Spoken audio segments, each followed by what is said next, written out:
St. Albans Sanatorium presents Zombie Survival Game. Scavenge for Survival.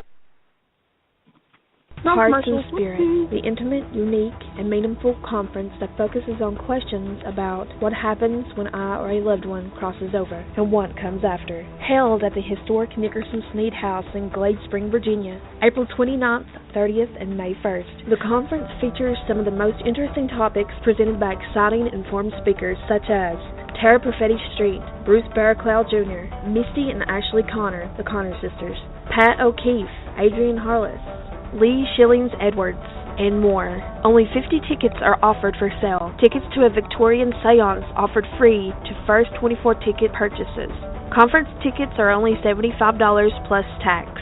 Get your tickets now at heartsandspirit.com. Again, that's heartsandspirit.com.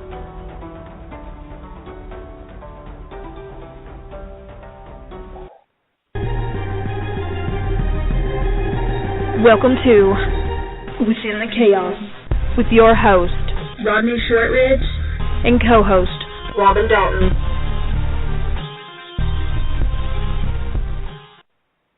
Well, thank you, Tara and Holly, and from deep within the heart of Appalachian Mountains, welcome everyone, and thank you all for listening to Within the Chaos. My name is Rodney Shortridge. I'll be your host tonight, along with my fiery Irish co-host, Robin Dalton, that is sick right now, snotting around. I don't know how fiery I am tonight, but I'm hanging in there. Tonight our special guest is Justin Trout. Justin is a local author and has written an amazing book titled, and I hope I'm pronouncing this word right, so Justin, when he comes on, I hope he don't kill me, the Enaya, Solace of Time.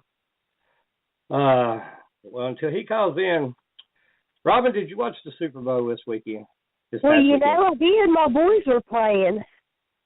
Their defense destroyed the Panthers.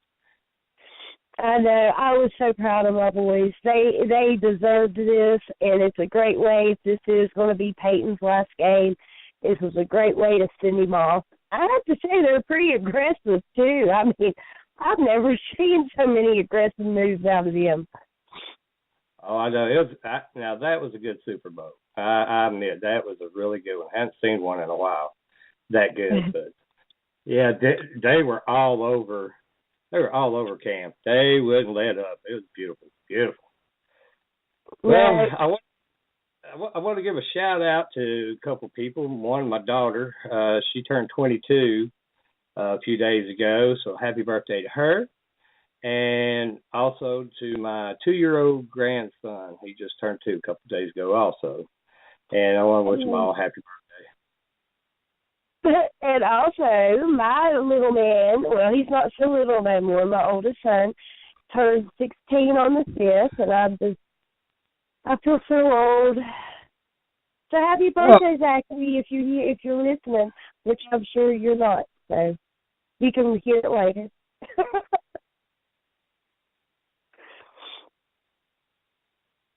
Are you there? Who, me? Yeah. Yeah, I'm here. I said we just only have one listener, so, you know, I hope they, wish everybody a happy birthday. And also, we got Valentine's Day coming up this weekend. So what you guys have The Walking Dead coming up this weekend. Yeah, The Walking Dead. Yes, that's most important. You got that right. So are you and your man ready for Valentine's Day? Well, Shenandoah has a photography job at a wrestling event up in Beckley that we're going to go to. So I guess we are going to be catching the second showing of The Walking Dead. So that's how we will be spending our Valentine's Day. Well, I was getting ready to ask you got any special plans, but I guess you do. We're going to go support our daughter. Well, I believe we're ready for Justin. I think he's called in, and again, I'd like for everybody to give a big shout out to our bud Justin Trout. Justin, you on? Yes, sir. How you doing tonight, bud? I'm doing great. Thank you for having me. Thank you for coming on. We appreciate it. Well, this is pretty much what I ask everybody who comes on. Just lay it out, make it easy. Tell everyone about yourself. Anything you want to talk about. Oh, yeah, I love talking about myself, so that'll be easy. So my name's Justin Trout. I'm a local author. To kind of catch everybody up to speed, I have a master's degree in education with a specialization in counseling. So I'm actually a children's therapeutic day treatment counselor by day, writing fiend by night if I get the time. I have a beautiful little boy who's 2, and my wife and I, we do foster care, so we have 3 foster children. So kind of busy, staying busy, and been promoting my first book that came out in December, and gearing up for book 2, which will be out later this year. Now, is your second book, is it like a sequel to this one, or is it something completely different? Yeah, absolutely. This book is actually a continuation of book 1 of Solace of Time. And actually, Rodney, I pronounce it Enaya, but a lot of people get that, up with Enya. So, so book 2 is titled Song of the Earth, and looking to have it out later in 2016. And so, it's just a continuation of where book 1 leaves the audience. Okay. Can you tell us about book 1? I mean, what about the story or anything like that? Yeah, absolutely. Enaya, Solace of Time, follows a young man. His name is Niall Whitman, and he just kind of, he's that character who's like constantly down on his luck. And the book begins on a wedding day to the woman he's in love with who's getting married. And to make matters worse, she's a princess, and, well, he's not. So kind of harboring these feelings, he comes across this ancient artifact that kind of reads his emotions. And when he's holding it, he kind of has this feeling of, guilt, despair, and longing, and kind of wants to be away from his pain. So this gem, this crystal, Enaya, transports him through time and into the future where there's skyscrapers, airships, advanced weaponry, and I'll caution everybody because the time period Niall lives in, not really one that this history knows, but, it's castles and dragons and filled with magic. So what happens when he uses Enaya to go back to his world, he brings this futuristic city back with him. And this new world falls in love with the magic and the power in Niall's time period. So they kind of start this onslaught of persecution. Either you're going to join this new force or you're going to die, because they have plans for this world and the magic within it.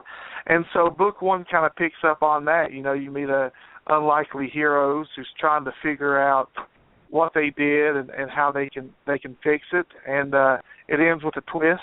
And book 2 picks up right where that one left off. And so it's got a lot of heart.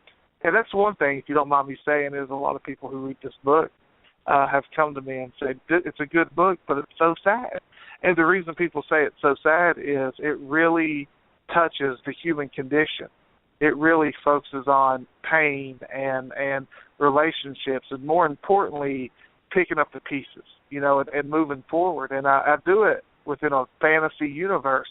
And I think a lot of people who have read this book haven't been disappointed. And that's the kind of the gist of what it's about. And it's just a good, epic little storyline. Well, what was your inspiration? What's that idea? That is a great question, and one I don't get asked a whole lot. I was 12 when I had the general idea of Enaya. And when I say that, I was sitting in my dad's brown recliner listening to music. And I remember, ever since I was a kid, I wanted to tell stories. And I used to draw out books. I do artwork as well. And so I used to draw out these ideas I have because I couldn't write. And I remember, true story, to Miss Ramey's kindergarten class when I went to Buchanan County. And I took my dinosaur book, and she let me share that with the whole class. And so I've kind of always wanted to tell these stories. So as I kind of got older, I remember sitting down thinking, at 12, keep this in mind, I was 12, going, I want to write something epic. And I wanted to do it in a way that people would just, I guess as a kid, you have these dreams and you're like, it's going to be big and it's going to be awesome and millions of people are going to love it. And I kind of wanted to tell something that people would fall in love with. But I didn't want it to be something that people have already seen. And so I wanted to make it grounded and realistic as possible. So when I was 12, I started writing out these ideas, and Enaya was actually called, the first title I had was called Eden, Cobalt, and the Thorpe. Very basic. And Eden was this place of paradise they were trying to get to. Cobalt was a type of element they were using, and the Thorpe literally means village, and they were from a village. And so I just kind of expanded on that, and it became Enaya. And the first book, you know, when I hand wrote it in high school, in 7th grade and on into high school, dealt with the same theme, time travel. The first book does. Each book has the same characters, but, you know, focuses on a different Enaya element. And so I had this idea because I asked this question, what would I do if I woke up the next day and everything was different? And that's literally what happens in this book. The big twist halfway through the novel is Niall wakes up and literally, this unknown force, this futuristic city is taken over. And so he's got to he doesn't get a moment to just rest. And I think people are like that. I think in real life, we go through these things that we can't comprehend, and sometimes we get a moment to pause and reflect, but sometimes we're in a situation where we have to make the next decision and move forward. And sometimes people don't think about that until days pass, you know, and I kind of wanted to tell this story that kind of focuses, you know, a lot on that. So, Are there any people in your life that influence any of the characters of the story?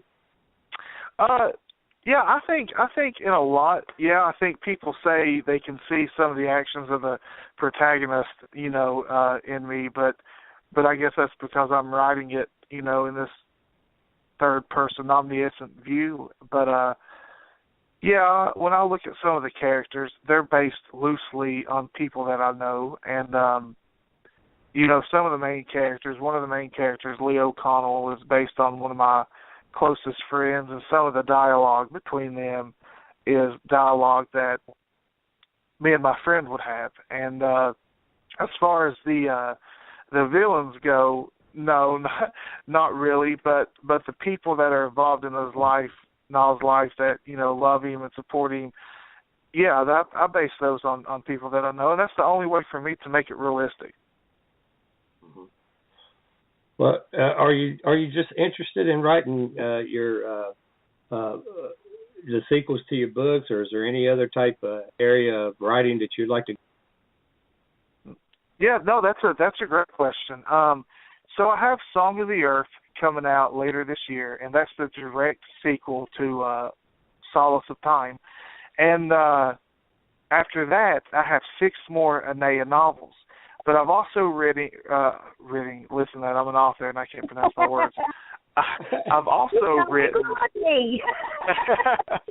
Well, nobody's perfect. I've also written a self-help novel called Save Yourself, and it kind of focuses on recognizing your own success.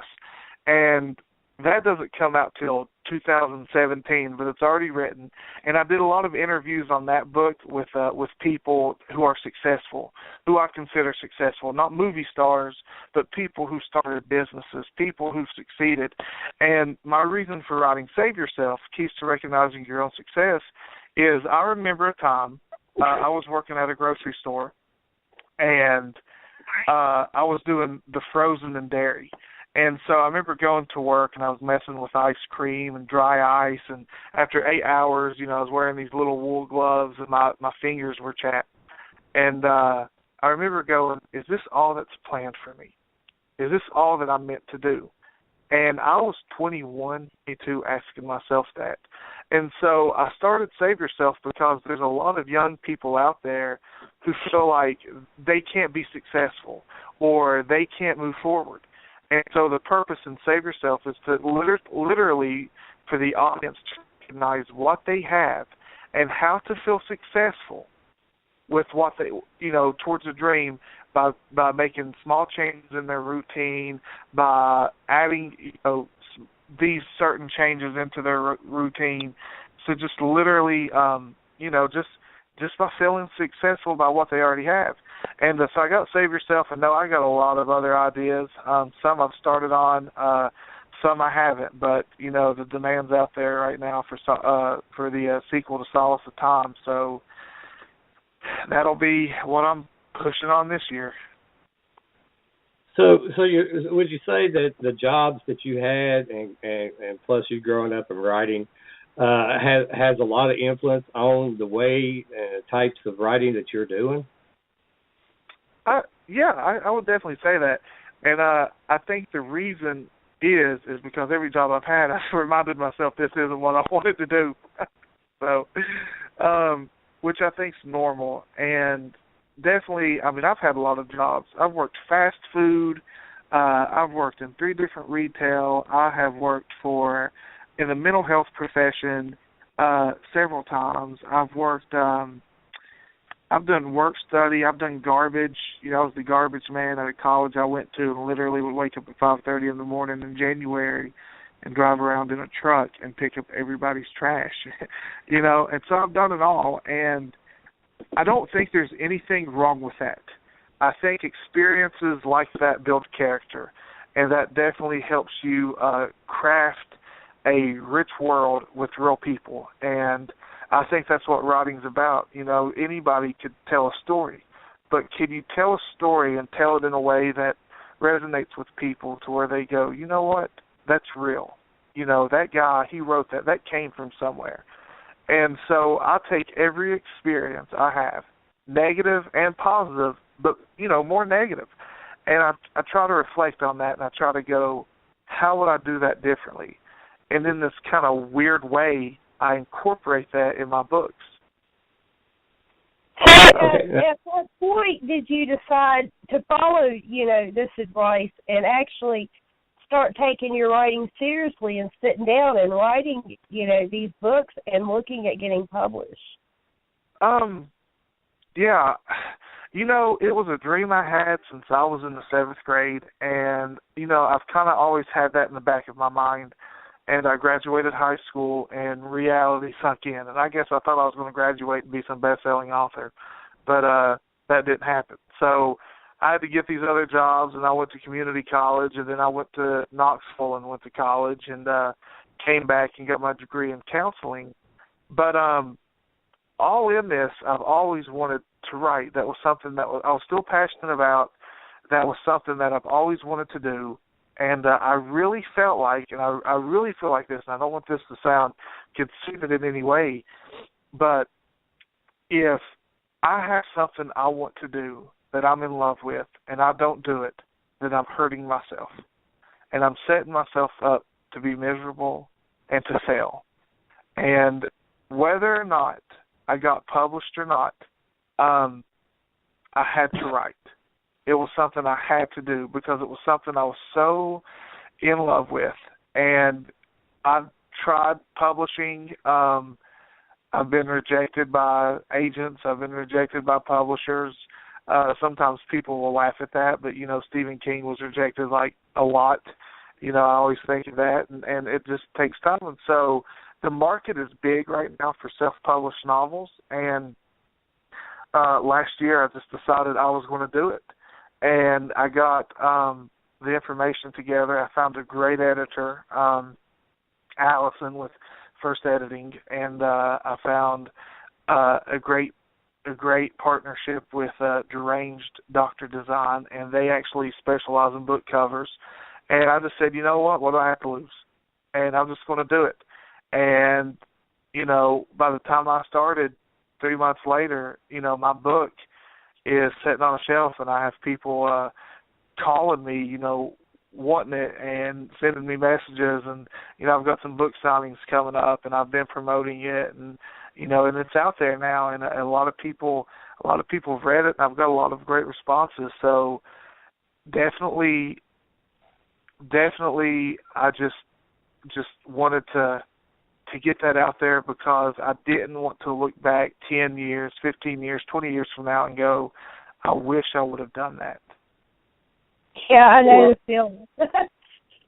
So, and I think it's. Go ahead. What would you tell some young writer or aspiring writer that are trying to, find a publisher or editor, and I mean, because it sounds like it's a long road or a hard process to get your work even looked at. So you got any advice for people that are just trying to, at least get their work seen? Absolutely. Don't give up. It's hard, and you gotta do. It's like exercising. I would love to wake up tomorrow and look like Hugh Jackman, but I'm not going to wake up tomorrow and look like Hugh Jackman if I don't eat the right food and I don't exercise. It's the same way. You don't know anything without researching it. So I think that people have this grandiose idea that they're just going to do it, but you can't. You've got to research. You've got to put the time in. And so for me, finding the right editor, I met with another local author, and he kind of told me who he went through and what he had done, and now he's got 2 books on the best-selling list, and he's self-published. And so I started this hunt for the right editor about May of last year, and I didn't find the right editor till, no joke, till about October. And I sent in chapters, and they would send it back, and I would go if I like it or not. But for me, I had to have somebody who understood my writing style. I had to have somebody who understood the story that I wanted to tell, because then they could point you in the right direction. So my advice, whether you're going to go through a publisher or you're going to self-publish, is do your research. And if you're going to self-publish, you're obviously going to need some money if you're going to do that. But do your research. Find out who's the best fit for you. There's a lot of people out there. There's a lot of people who do it professionally, and there's a lot of people that just do it on the side.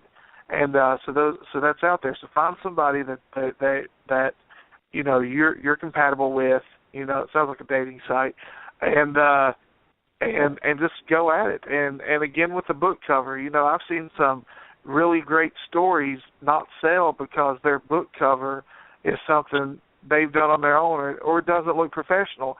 And that's one advice I got when you self-publish a book. Make sure your book cover looks professional, because people won't buy it if it doesn't. And so research that. Find who you want. Find what you're looking for. And if you're going for a publisher, I would say the same thing. But at the same time, publishers are getting query letters and getting manuscripts all the time. And so it can take literally months before they get to your work. And then when they get to it, do they like it? Do they not like it? And if they like it, what kind of deal are you going to work out? Are you okay with getting this much percentage on royalty? So research really plays a big part in that. So just keep at it. I know you've done some acting and directing, and been a huge process of making movies. And can you tell us what type of movies you've done and your work behind and in front of the camera? Absolutely, yes. So I've been in short films. I've been in horror comedies. I've been in dramas and romantic comedies, all independent films, and, acted in it a lot. And, I've auditioned for a lot of awesome things, and, I've gotten parts and I haven't gotten parts. And so it was this year, early 2015, I wrote my own movie called Fade Out. And it's a low-budget independent film that, kind of follows 2 young guys down on their luck, and they fall in love with the same girl. And in doing so, there's this conflict, and it kind of pushes them to go off on their own journey. And these young guys, they're actually, they're brothers. So, it kind of adds that twist. And so I directed it, I wrote it, and I'm one of the actors in it. And I just, again, it goes along with writing. I just have this passion for storytelling, and I just want to get this, just get that talent out there. And so Fade Out is actually in editing now, and hopefully it's coming out. We're hoping to start showing it in local theaters in August of this year at the latest. Cool.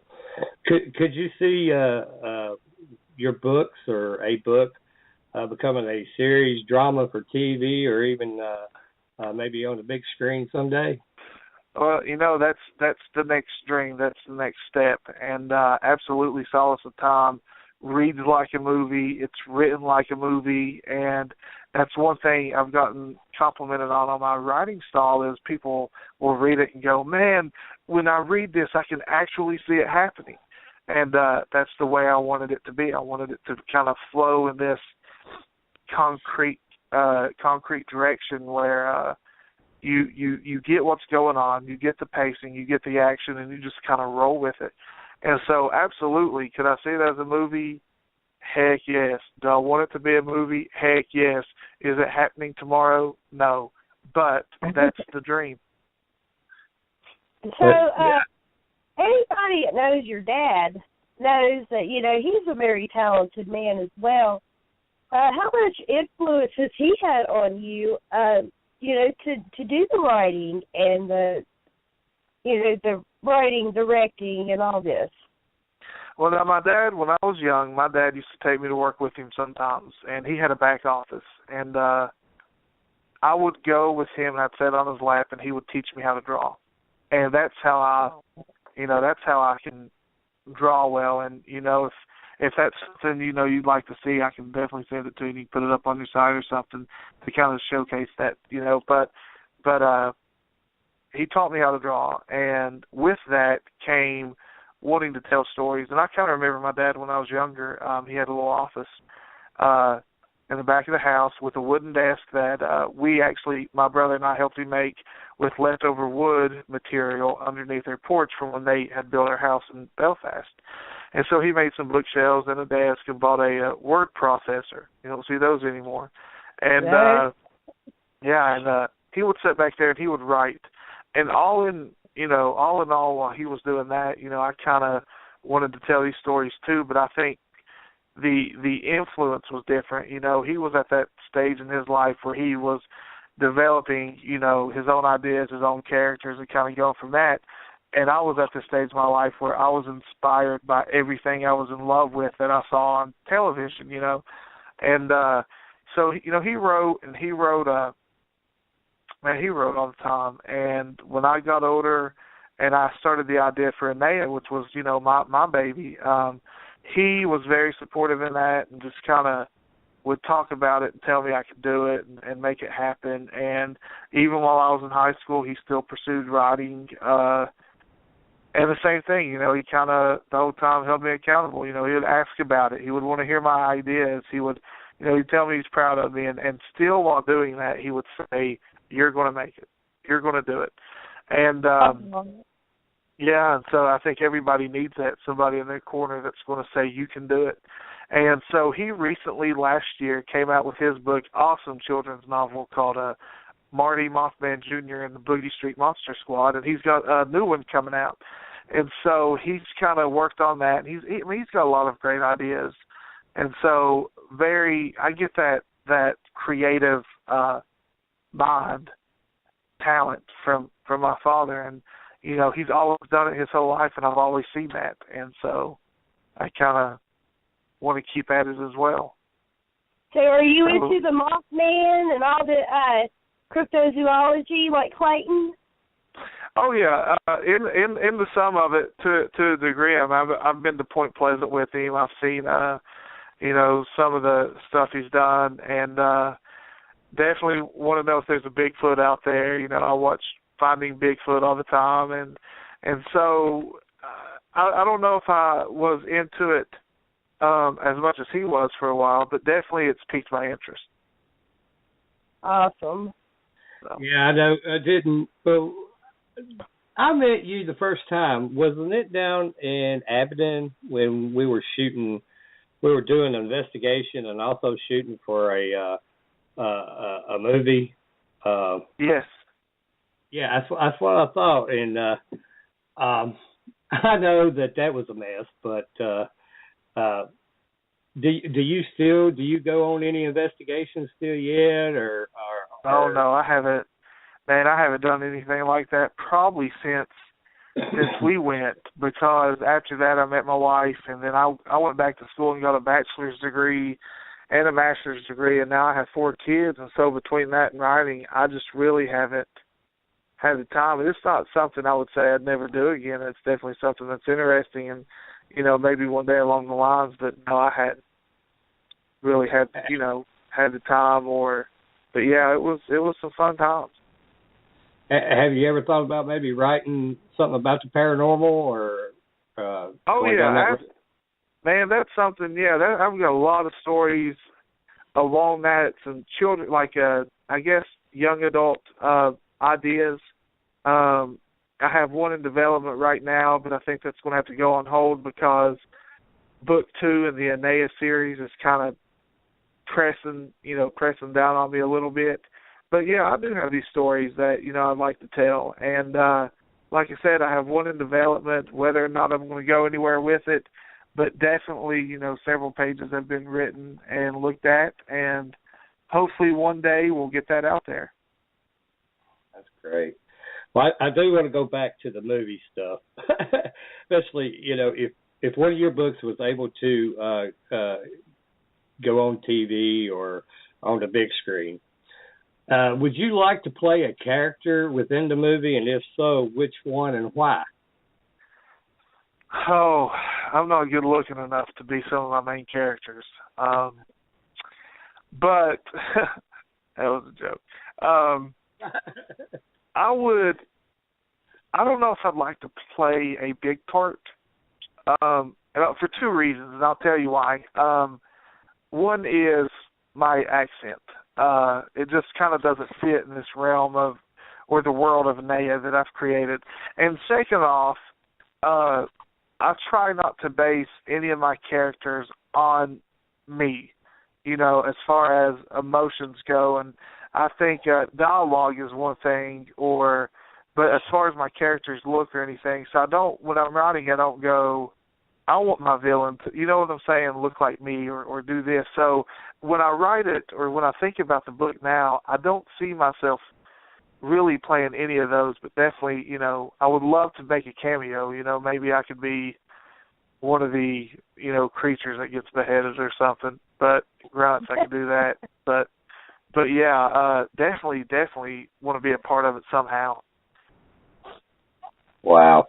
What do you do when you're not writing and not working so hard? I mean, is there any hobbies that you do outside? Man, I'll tell you this. This is truth. Outside from raising my kids, going to church, writing and work, I love football. And I don't watch every game, but I do like to cut it on. And here a couple of months ago, I did the alumni football game. It was against Castlewood, and it's a Alumni USA. It's a football league out there that kind of gets old high school teams together and go play each other. And so I did that, man. I just had a blast. We were practicing on Sundays, Friday nights sometimes before the game, Saturday mornings, and I just really love that, And I'm a lineman. I'm stocky, I've got that, that broad shoulders and stuff. And so I'd get out there and I'd play. But I remember when we were playing that game on November 21st, I remember 4 minutes into the first quarter, looking back at that scoreboard, seeing that we had 8 minutes left to go, and what the hell did I get myself into? Obviously, time had passed. But, yeah, I mean, I love football. And I just really, kind of catching up with people. I love doing that. I feel like you get busy, time gets away from you. A lot of relationships you have to put on hold because you're doing something else. And so if I'm not spending time with my family or if I'm not writing or working, I always try to catch up with somebody. Definitely try to go out and have dinner with somebody or or lunch or make a phone call. So that's, to me, that's very important. I don't know if that counts as a hobby, but, but definitely that's what I do on my downtime. So what did you think about the Super Bowl this past weekend? Dude, I couldn't have been more pleased. And to be honest with you, I really felt like the Panthers were going to win it. They've had an excellent season, 17-1. Go in the Super Bowl. They've got some of the best NFL scorers. Cam Newton's had a great season. But I got to give it to you, my man Peyton Manning. I just got to tell you, I'm a Broncos fan. I was a Colts fan and then a Broncos fan. So I guess it just comes down to that I'm a Peyton Manning fan. And a lot of that is, do what now? I said, yeah, boy. Yeah, boy. And a lot of that is his character. He is, what I've seen, one of the most humble football players out there, and very modest and very honest, I feel like. And he's a good role model to people. And I've seen him get on there on TV, and they'll say, well, next week you're going to play Tom Brady. What do you got to say? And he'll just say, well, Tom Brady's a good guy, and he's definitely a great quarterback, and I'm looking forward to it. Never trash talk to anybody. And so I have a lot of respect for anybody that can go out and have a lot of moral ethics about them to kind of, keep a straight face and just enjoy the game and treat it like, it's not only their job, but something they love doing. And when you love doing something, you don't want to bring a bad name to it. So I was really glad. I ramble a lot. I don't know why all that came out like it did, but I was really glad to see him win the Super Bowl because there's rumors that it's his last game. And to see him get that one record above Brett Favre brought a smile on my face. So I was very pleased with it. And I think the most entertaining thing about the Super Bowl, and I think you guys are going to agree, is Puppy Monkey Baby. Yeah. I still have a confused look on my face. I can't watch it. Every time I Google it on YouTube, I feel weird. It's like something you're not supposed to see, and you've seen it, and you can't take it back. Yeah, you can't unsee that. Yeah. So, but yeah, I mean, it was a great game. I thought so. It was a great game and great plays and awesome defensive game on both sides of the ball. Really, I feel like I couldn't ask for a better Super Bowl. I thought the halftime show was good. So I was very pleased with it. Yeah, I know there's a lot of controversy about the halftime show over Beyonce, and I don't really understand why everybody's making such a big deal about it, because most musicians always use their platform to make a political statement, and it's nothing new. No. So that's kind of confusing me. But I do have another question. Who is your favorite author and why? Excellent question, and I'm just going to say this. Michael Crichton, and you may know him as the author to Jurassic Park and the Lost World, but, Congo and the Andromeda strain and Andromeda strain. Sometimes I just catch that word too quick and I can't pronounce it. But I think the reason I like Michael Crichton is he was just an intelligent human being. And the research he put into his books just astounds me. It was, and I think about Jurassic Park, and that's my favorite book of all time. And I've read it several times, and I'm going to tell you why. Is it's not a book about dinosaurs. People could say, Jurassic Park's about dinosaurs. That's definitely why you go see the movie. But it was about the science in creating them and the ethics behind it. And you could see some corruption and kind of behind the scenes of big business corporation. And it was just well thought out, well written, and to this day, I haven't read anything that's captivated me like that. Other than him, I'm definitely a big fan of Tolkien. Love The Hobbit. Love The Lord of the Rings. And I'm just trying to think here, but that's definitely good. And right now, I'm getting into Franklin Horton's books. He's writing some post-apocalyptic, so he's definitely going on the list as well. So it's probably them. What about your wife, feel about, is she supportive of everything that you've been doing? Could you repeat that? You broke out a little bit. No, sorry. Is your wife supportive of everything you've been doing? Absolutely, she is. She has told me to do it, to pursue publishing, to get it out there, and she's always let me. She's always just let me do it, and she knows it's something that's important to me, so she's always respected that. She actually has her own copy of my book on her side of the bed, which she hasn't read yet, but it's there, and she's always telling me, you got to get book 2 done. You got people waiting on book 2, so, if I have downtime and I would go, well, I need to write, but I don't want to, she'll go, you need to get that done. She's very, very, very supportive, and to be honest with you, she's been the greatest thing that's ever happened to me. So I couldn't ask for a better spouse, a better support system than I have in her. Yeah, because a lot of people get upset, when you have a passion about something and it doesn't revolve around them. I mean, you see that a lot. The people, well, I had a family and I had to focus on my wife and my husband. And I try, and I probably fail at this, but I try to balance it out. I try to make sure my kids get a lot of my time. I try to make sure my wife gets a lot of my time. And I only write on my downtime. If they're asleep and I'm awake, I'll go to the laptop.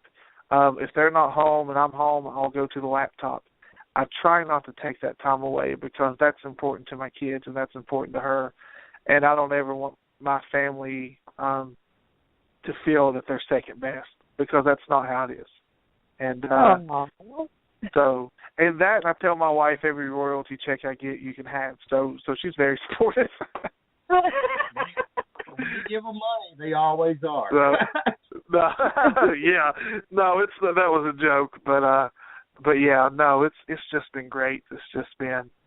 I'm very, very fortunate, very blessed. Well, I know you said that you was writing about dinosaurs when you was 7 years old? Oh yeah. Do you have maybe a book in you coming out sometime in the distant future of writing about dinosaurs? Yes, I used to draw these little picture books of me and my brother and dinosaur settings, and my little boy, he'll be 3 in April. He loves dinosaurs. We actually decorated his room when he was a baby in dinosaur theme. So I think that's everybody. I think that's every little boy. You either like dinosaurs or you want to be an astronaut or you want to be like Indiana Jones. And, I'm still, wanting to be like Indiana Jones sometimes. So I have a dinosaur book. I do. And I didn't want to talk about it, but you brought it up. Very scientific in a way that also involves time travel. And I had shared this idea with some people and some minds have been blown. And so my hope is that you brought it up, is to have Enaya 2 come out this year, Save Yourself come out in early next year, and next year focus on this dinosaur book. I've got the title already in my mind, I just can't say it, and have that come out, work on it next year, and then go back to the Enaya series. And so, absolutely, yes, I do have a dinosaur book. Oh, I'm excited for it because I was like it when I was a kid. The Indiana Jones, going out in the backyard, digging up rocks and stuff, hoping to find, some bones or something. My dad would go outside and get rocks and make like a dinosaur fossil with the rocks, and then me and Nick would go out there and try to uncover with toothbrushes or something. And so, yeah, we've always liked that, and we've always been interested in stuff like that. Very, anything like that, archaeological, scientific, space, anything like that we've been into. So I'm excited to get started on that, and hopefully make a lot of people really, really proud. Yeah, I know. My dad, he worked in the mines, and he knew I was big into this growing up, and he found a fossil that I still have while he was working in the mines of a plant leaf. And, to him, he wasn't excited about it, but he knew I would. And when he handed it to me, I was like, I think about 8, 9 years old. I was freaking out going, oh, my God, do you realize how old this is? And Dad's like, I figured you'd like it. I'm like, oh, I love it. That's awesome, man. That is awesome. Things like that mean the world to people. And that's just like the mines up here in Pocahontas. There's fossils you can actually see up in the roof of the ceiling of the mine, and it's amazing to see these fossils. And to take the kids in there to see that, it just opens up their minds to, there was a world here way before us. My other question is that I know you work with children. Can you tell us about that, that part of your life and your work? Oh, yeah. What I'm allowed to tell you based on HIPAA. No. Right. So I'm a therapeutic day treatment counselor, and I work for a facility called The Cottage through Cumberland Mountain Community Services. And basically what we do is we take kids that have, behavioral issues or diagnoses and kids that can't function in a regular school setting, and they come to the cottage, and we just kind of evaluate medication and kind of work with and provide counseling throughout the day and just get kids to a place where they can cooperate with their, diagnoses or get them to a level of functioning to where they can go back to regular school or function in the community. Oh, that's great. Oh, yeah, I love it, man. I've got one of the best jobs. They say if you love your job, you never work a day in your life. And it definitely can put the weather on you. But there's not a day goes by that I'm not thankful for the job I have. And I've been with the cottage for 5 years now. And, the truth is, by going to the cottage, I met a woman who introduced me to my wife. It's what inspired me to go back to school and get a bachelor's and master's degree. And I just recently got a promotion to where I'm the team leader, of the cottage. And so I'm just, man, life has just been great. Just been a blessing. I have nothing to complain about. That's great. I know, I know your father. I know you, and you are great people. Great people. Well, I think the world of you all. I've learned a lot. Rodney. I know we think the world of you, especially my dad. I mean, he knows you a lot better, but yeah, absolutely. He's all the time telling. I won't share one, but telling a Rodney story. I'm sure everybody's got a couple Rodney stories. But hey, there's nothing wrong with that. No, Rodney's an awesome guy. Well, maybe someday somebody will sit down and write a book about me and my tall tales. Well, we have one person working on that. Give her time. Yeah, my daughter, she's wanting to write. She's taken literature in college, and her professors keep telling her, because she talks about me and the stories I've told her, they're like, she's wanting to write a book, but they told her, no, just write them in short stories because that'll be a whole lot better than a book. Yeah. But have you thought about maybe, maybe writing a book with your dad, or you two co-authoring or authoring together a book? And this is the truth, and I don't know if he's listening, and if he is, he's probably going to kill me. My dad has a lot of ideas, and he has come to me and presented an idea and be like, we ought to do this. And I'll go, yeah, that sounds great. And then he'll say this, well, you write it. and he'll have an idea for a children's. But he had one, I don't know if I can say the name of it, but he had one, it was just so good. And he's like, well, we need these different characters, and we're going to get started on it, but you draw them up. And I'm like, yeah, I'm all for it until, he says, well, write it for me, or you write it. And, he has ideas for movies and stuff too. And so I think the thing is he definitely has these ideas, but when you're both doing your own separate thing and that's expected to come out, finding the time to get together to do that together, that's where it gets hard, and that's where one person has to go, okay, I want to take this part of it, whether it be the writing or the artwork, and the other person take a part, whether it be the writing or the artwork, and working on the own separate time. And so that's what's made that hard. But, he's talked about it. We've talked about it. And we're definitely not against it. I think there's a lot of ideas out there that we've thrown around that maybe eventually one day we'll see something.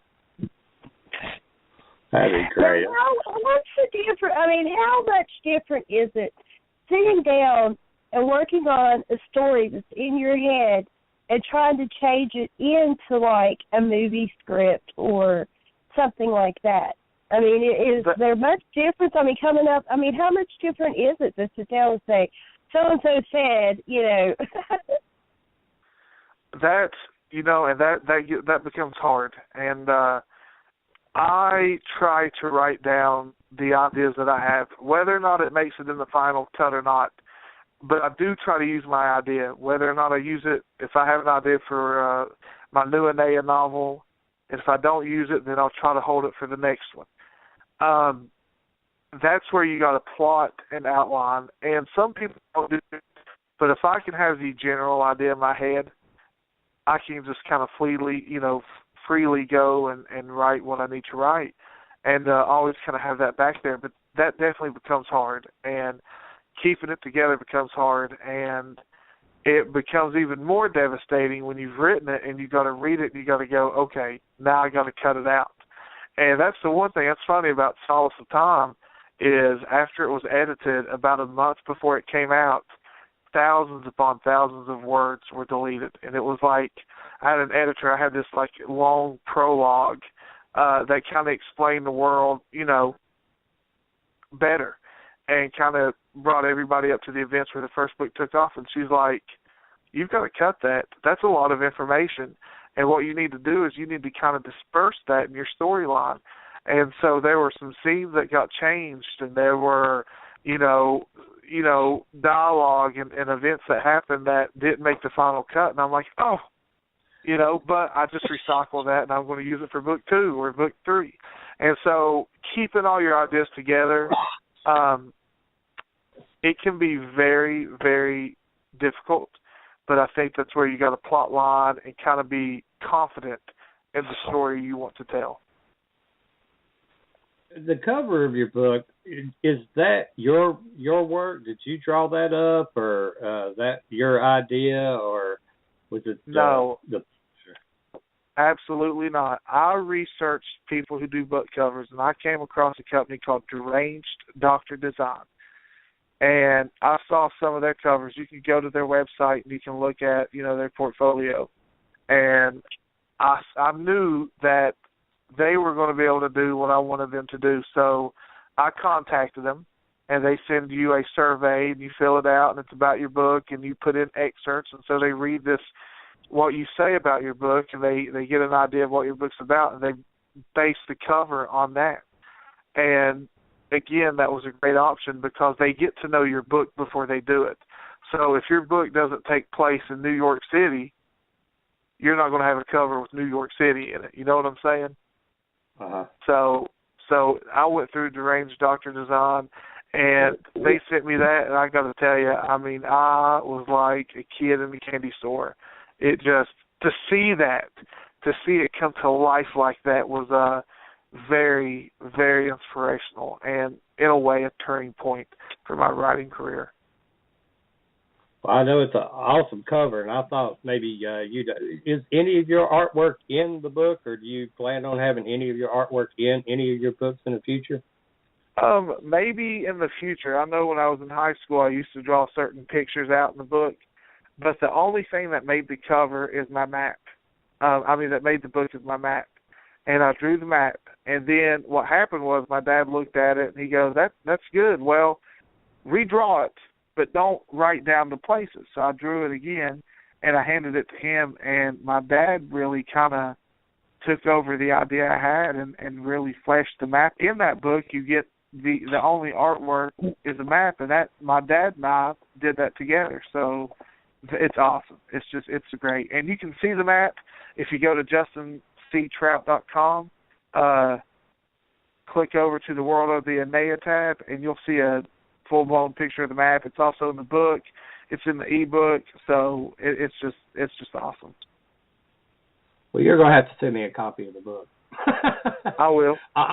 Autographed, too. You tell your daddy I want one, too. I will. And, that's the other thing. I know we're pressing for time now, but Enaya, Solace of Time is $12.99 paperback on Amazon. And for right now, for the next couple of weeks, you can buy the ebook for 99 cents. That's less than a cup of coffee. So 99 cents, you get a 300-some page novel. It's epic. It's great. It's got 18 five-star reviews. People are talking about it, tweeting about it. So make sure you pick up a copy. Oh, sure Awesome. Anything you want to post up or you want me to post up, just let me know, and I'll put it on within the Chaos like page and also my Black Diamond page and my personal Facebook page. What are your plans for this? What are your plans for this year? You got any big projects you're working on other than what books you're working on? No, just book 2, and I was contacted a couple of weeks ago, might be doing a new movie. They're working on the script right now. As I'll just be acting in it, and what I've read is just great. It's funny, and the writer of the script, Dave Radford, he's just very creative and intelligent, and so probably be shooting a new movie this year. As far as that goes, I'll have Song of the Earth hit shelves or hit Amazon rather, that's about it. I'm taking my wife on a cruise in a couple of months, just so she knows I didn't forget about her, and that's about it. Well, make sure they ain't no big storms out in the ocean before you get on the boat. See, you say that, but I'm thinking if there's a storm, I've got a good idea for my next book. All you need is a little inspiration. Well, I'm sure you'll get some inspiration. When I seen what happened to that one cruise, whew, yeah, that's inspiration. Get off the boat. Yeah. Well, Rodney don't like water.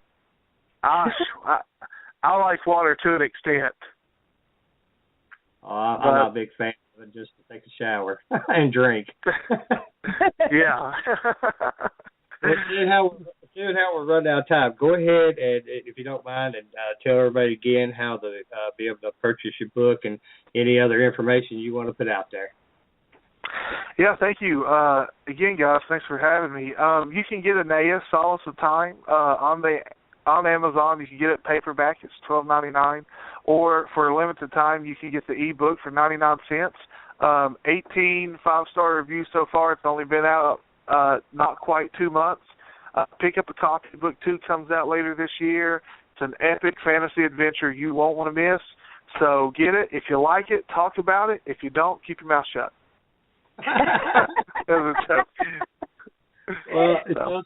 Justin, I thank you for coming on the show, and you're welcome to come back anytime when you got any other books or movies or anything like that you want to talk about. We're more welcome to have you on and let you advertise away. All right. Thank you guys so much for having me. Thank you, Justin, so much. All right, good night. You too, man.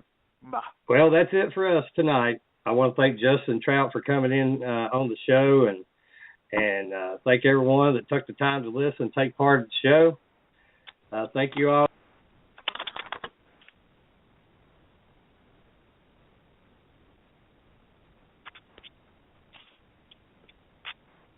All the in the armed services, thank you for your service.